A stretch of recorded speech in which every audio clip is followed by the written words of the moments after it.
السلام علیکم ورحمۃ اللہ وبرکاتہ ڈیئر اسٹوڈنٹس، آج کا جو ہمارا اگلا موضوع ہے وہ ہے جملہ اور اس کے اقسام.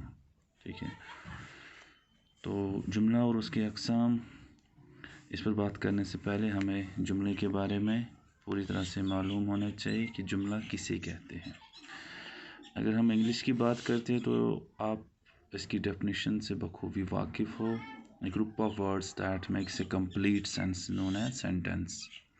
اور اسی کو اگر ہم اردو میں کہتے ہیں تو ہم یہ کہہ سکتے ہیں کہ الفاظ کے ایسے مسلسل مجموعے کو جملہ کہتے ہیں جس سے سننے والا بات کو پوری طرح سمجھ لے اور اس کا مفہوم حاصل کر لے، چاہے بات تقریر یا تحریر میں ہو. ٹھیک ہے، یعنی یہ لفظوں کا ایسا مجموعہ ہوتا ہے جس سے ایک بات پوری طرح سے سمجھ آ جائے اور اس کا مفہوم بھی اس کا مفہوم بھی ہمیں حاصل ہو، چاہے وہ بات ہم تقریر میں کرے یا تحریر میں لکھ کے دیں یا کوئی بات بول رہا ہے، بس جو سننے والا ہو اسے وہ بات سمجھ آنی چاہیے، اسے ہم جملہ کہتے ہیں. ٹھیک ہے، جیسے میں نے جملہ لکھا، مزمل بڑا ہوشیار اور چالاک لڑکا ہے، یا عدنان نیک لڑکا ہے. کچھ بھی آپ ایسے جملے ایڈ کر سکتے ہو. جملہ جو ہے، میں نے آپ کو اسے جملہ بھی کہا جاتا ہے، اسے مرکب تام بھی کہا جاتا ہے. ٹھیک ہے، اب جملہ جو ہے یہ دو حصوں سے مل کر بنتا ہے. ٹھیک ہے، آپ کو پتہ ہے کہ جو جملہ ہے وہ دو حصوں سے مل کر بنتا ہے، جس کے بڑے دو اجزاء ہوتے ہیں. جملے کے دو بڑے اجزاء جز ہوتے ہیں جسے ہم پارٹس کہتے ہو، وہ ہے مسند الیہ اور مسند، یعنی جسے آپ سبجیکٹ اینڈ پریڈیکیٹ کہتے ہو. مسند الیہ کو سبجیکٹ کہا جاتا ہے اور مسند کو پریڈیکیٹ کہا جاتا ہے. ٹھیک ہے، جیسے میں نے جملہ ایک لکھا ہے، مزمل بڑا ہوشیار اور چالاک لڑکا ہے. ٹھیک ہے، یہ جملہ جو ہے ہم دو حصوں میں الگ کرتے ہیں. میں نے یہاں سے الگ کیا، مزمل جو ہے یہ سبجیکٹ ہے اور اس کے بارے میں جو information rest of the sentence جو ہے، جو باقی بچ جاتا ہے، وہ اس کا پریڈیکیٹ ہوتا ہے. ٹھیک ہے، اب مسند اور مسند الیہ ہوتے کیا ہے؟ مسند الیہ جو میں نے بولا یہ سبجیکٹ ہوتا ہے اور مسند پریڈیکیٹ ہوتا ہے. اب مسند الیہ جملے میں جس اسم کے بارے میں کچھ کہا جائے، جملے میں جس اسم کے بارے میں کچھ کہا جائے وہ مسند الیہ ہوتا ہے. اور مسند کیا ہوتا ہے؟ مسند کسی جملے میں، اسی جملے میں مسند الیہ کے بارے میں جو کچھ کہا گیا ہو اسے مسند کہتے ہیں. اب یہ تو مسند الیہ تھا، اب اسی مسند الیہ کے بارے میں جو کچھ باقی انفارمیشن دی جاتی ہے اسے مسند کہا جاتا ہے. جیسے میں نے یہاں مثال دی ہے، زاہد شریف ہے. یہاں زاہد مسند الیہ ہے اور شریف ہے جو باقی اس کا ہے یہ مسند کہلاتا ہے. ریسٹ آف دا سینٹنس جو بچ جاتا ہے، جو باقی ہوتا ہے، جو اس کی انفارمیشن ہوتی ہے، وہ مسند ہوتا ہے، اور جو اس اسم کے بارے میں جو کچھ کہا جاتا ہے وہ مسند الیہ ہوتا ہے. ٹھیک ہے، تو یاد رہیں کہ جملے کے دو بڑے جز ہوتے ہیں، دو بڑے پارٹس جسے آپ کہتے ہو، ایک مسند الیہ اور مسند ہوتا ہے. یعنی دو حصوں سے مل کر ایک جملہ بن جاتا ہے، ایک مکمل جملہ بن جاتا ہے جس کا معنی واضح ہو جاتا ہے، جسے مسند الیہ اور مسند کہا جاتا ہے. ٹھیک ہے، اب جملہ آپ سمجھ گئے ہوں گے کہ الفاظ کے ایسے مسلسل مجموعے کو جملہ کہتے ہیں جس سے سننے والا بات کو پوری طرح سمجھ لے اور اس کا مفہوم حاصل کر لے، چاہے بات تقریر یا تحریر میں ہو. ٹھیک ہے، تو جملے کے دو بڑے حصے آتے ہیں جسے آپ مسند الیہ اور مسند کہتے ہو. جسے آپ مسند الیہ کو سبجیکٹ کہا جاتا ہے اور مسند پریڈیکیٹ کو کہا جاتا ہے. ٹھیک ہے، اب مسند الیہ میں نے بولا جملے میں جس اسم کے بارے میں کہا جائے وہ مسند الیہ ہوتا ہے، اور جملے میں مسند الیہ کے بارے میں جو کہا گیا ہو اسے مسند کہتے ہیں. جیسے زاہد شریف ہے، مسند الیہ زاہد ہے اور شریف اس کا مسند بن جاتا ہے. اب جملے کے اقسام. ٹھیک ہے، جملے کی قسمیں، ٹائپس آف سینٹینس جسے آپ کہتے ہو. عام طور پر ہم جملوں کو 5 حصوں میں تقسیم کرتے ہیں. یعنی جملے جو ہیں، ہم اردو میں جو جملے دیکھتے ہیں وہ ان کو ہم 5 حصوں میں تقسیم کرتے ہیں، 5 حصوں میں ہم اسے دیکھتے ہیں. پہلا جملہ ہے بیانیہ جملے، جسے آپ assertive sentences کہتے ہو. ٹھیک ہے، بیانیہ جملے کو انگلش میں آپ assertive sentences کہتے ہو. ٹھیک ہے، میں پھر یہ ڈیٹیل میں آپ کو بتاؤں گا، پہلے آپ ان کی قسمیں جانو. دوسرا جو ہے وہ حکمیہ یا ارتجاعیہ جملے ہیں جسے آپ کہتے ہو imperative sentences. ٹھیک ہے، حکمیہ یا ارتجاعیہ جملے جسے آپ imperative sentences کہتے ہو. تیسرا ہے سوالیہ جملے جسے آپ انٹراگیٹو سینٹینسز کہتے ہو. جو سوال یا کچھ پوچھنے کے لیے بولے جاتے ہیں.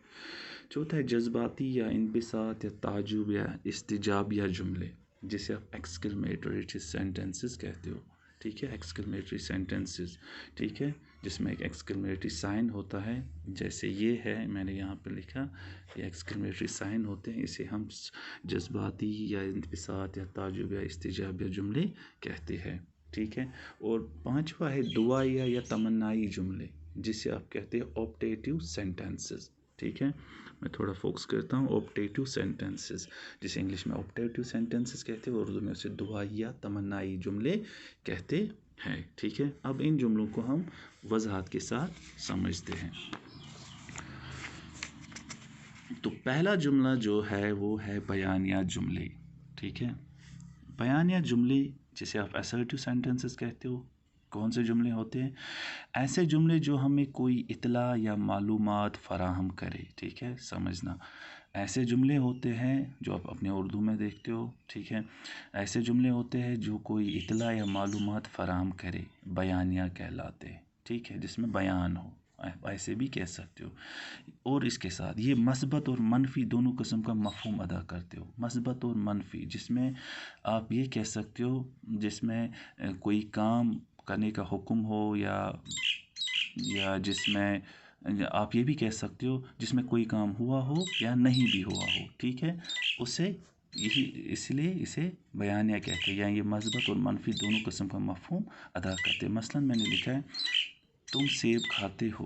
ٹھیک ہے، یعنی ایک بیان ہوا ہے، ایک اطلاع، ایک معلومات فراہم ہوئی ہے کہ تم سیب کھاتے ہو. میں ایک استاد ہوں. ٹھیک ہے، ایک اطلاع دی گئی ہے کہ میں ایک استاد ہوں.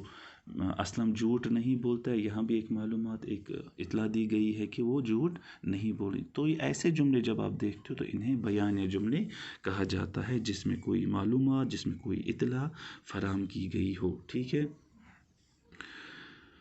تو اس کے بعد جو آتا ہے وہ ہے سوالیہ، یا جسے آپ استفہامیہ جملے بھی کہہ سکتے ہو، جسے انٹراگیٹو سینٹنس انگلش میں کہا جاتا ہے. یہ ایسے جملے ہوتے ہیں جن میں کوئی سوال یا کچھ پوچھا جائے، جن میں سوال کیا جاتا ہے یا کچھ پوچھا جاتا ہے. جیسے آپ، یہ بالکل آسان ہے، آپ کا نام کیا ہے، تم کہاں رہتے ہو، تمہارا کام کیا ہے، کہاں جا رہے ہو، یہ سب کیسے ہوا. تو یہ سبھی جو ہے جہاں پہ ایک سائن آ جاتا ہے انٹراگیٹو کا، وہ ہے سوالیہ جملے. ٹھیک ہے، جسے آپ استفہامیہ یا سوالیہ جملے کہتے ہو. تو یہ دوسری قسم تھی. تو تیسری قسم ہے حکمیہ یا التجابیہ جملے، جسے آپ امپریٹو سینٹنسز کہتے ہو، یعنی حکم، جس میں کسی چیز کا حکم دیا جائے. وہ جملے جن میں کام کرنے یا نہ کرنے کا حکم یا التجا یا نصیحت پائی جائے. ٹھیک ہے، مثلا دروازہ کھولو، سچ بولو، جھوٹ مت بولو، وہاں نہ جاؤ، یہ کام کرو. ٹھیک ہے، کھڑکی بند کرو. یہ ایسے جملے ہیں جس میں حکم یا التجا یا کوئی نصیحت پائی جاتی ہے. تو ایسے جملوں کو حکمیہ اور التجابیہ جملے کہا جاتا ہے، جسے انگلش میں امپریٹو سینٹنسز کہا جاتا ہے.